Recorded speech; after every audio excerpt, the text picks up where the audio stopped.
You do these workshops and you're being asked hundreds of questions all the time. What are the predominant things people are asking you? Well, it is interesting. Most people, and we like it this way, it is natural that it be this way. Most people are asking personal questions about their own experience. It is interesting, in all of the gatherings that we've had since 9/11, it rarely comes up. People are wanting to know, how can they make their own life better? How can they attract more money? How can they find a perfect mate? How can they improve their bodily conditions? How can they find fulfilling work? Those are the primary things that most people are selfishly asking. And when we say selfishly asking, we mean that as an extreme compliment, because you can only see through the eyes of self. And when you ask, it is always given. But most people are asking for improvement in different areas of their life and then holding themselves without realizing or meaning to do it in vibrational difference to what they are asking for. And then they try to use their action to make up the difference. And that's why so many people are frustrated. And it's also why they assign so much credit to so many outside forces that are fictional. And are you able to help these people that ask questions in general? Do people that are asking these different personal questions feel that they've been helped after speaking with you? Some do, some not. It depends upon if someone is asking. Here is the reason that we say that some do not. As you are living the contrast of your day-to-day experience, sometimes you're standing in a place you really don't want to be. And in the midst of that contrast is always born a powerful desire. Now, in the moment that that desire is born, even if you do not speak it, you radiate it vibrationally. Source energy hears that request and begins answering it immediately.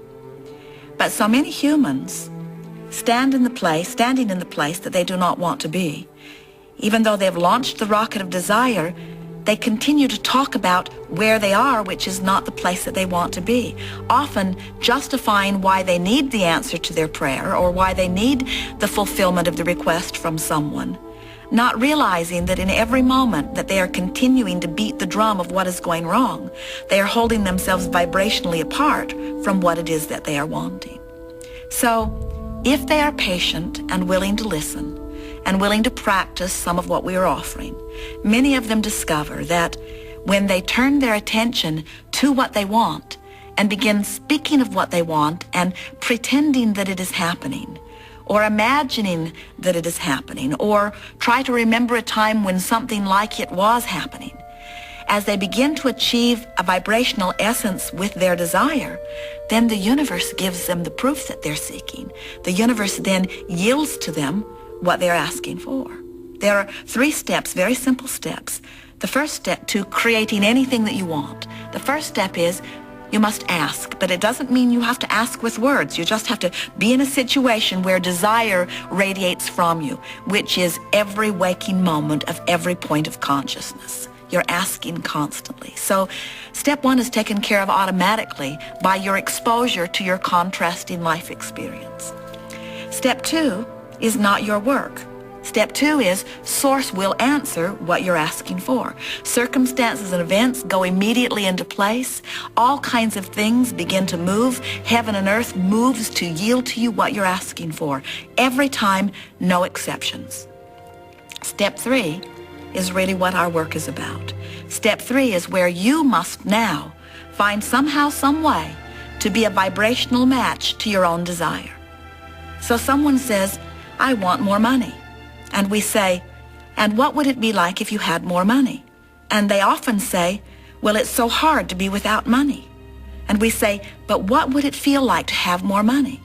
And they say, well, it wouldn't feel like it feels with not enough money. It's hard for them. This is the hardest part of this. It's hard to, all of a sudden, stop offering a vibration that you've been practicing for a very long time. And so many people have been trying to justify the good that will come to them by pointing out what's wrong with where they are. And so we call our gatherings the art of allowing. And what it is really about is the art, and we call it an art because you have to practice it. the art of bringing yourself into vibrational alignment with who you really are, which feels really good, and what you want. And with time, many people are beginning to discover that just by looking at things a little differently, and most important, by wanting more than anything to feel good. When you say nothing is more important than that I feel good, then and only then are you willing to find a way of looking at things that holds you in a vibrational place that then allows what you are asking for in. If you could see an aerial view of your life experiences as we do, you would see all of those wonderful things that you've been asking for lined up right outside your door. And if you just open the door a little bit, they begin to flood in. So often people come to our gatherings and they are skeptical, but they are desirous. And as they open the door just a little bit with some of the techniques that we teach, things they've been asking for begin flowing in. And before long, they begin to know their own power. They begin to trust in their own ability to achieve anything that they want. They begin to feel that they can be or do or have anything. And most importantly, they return to the joyous beings that they really are. And they begin to notice that negative emotion is the anomaly, and that joy is what is most natural and most steadily their experience.